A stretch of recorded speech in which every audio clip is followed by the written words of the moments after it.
Meron pa tayong chance sa Sabado. Malay nyo,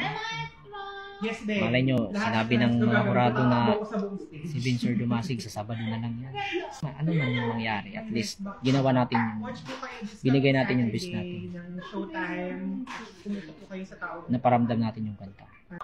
Pero sana makapasok tayo sa grand finals, sa huling tapatan. Sana tayo yung itanghal na maging grand champion ngayong season na ito. Walang imposible. Walang imposible talaga. Kasi kung araw mo talaga, araw mo. Yun lang palagi yung nasa isip ko.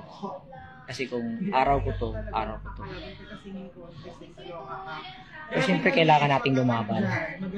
Hindi porkit sabi mo araw ko, kahit di na ako lumaban, hindi pwede. Siyempre kailangan natin ipakita sa mga tao, especially sa mga judges, na willing tayo na maging grand champion, di ba? So, kailangan ipadama rin natin sa kanila na kailangan natin. Ako yung karapat-dapat naman. Ganon dapat yung iparamdam natin sa mga hurado.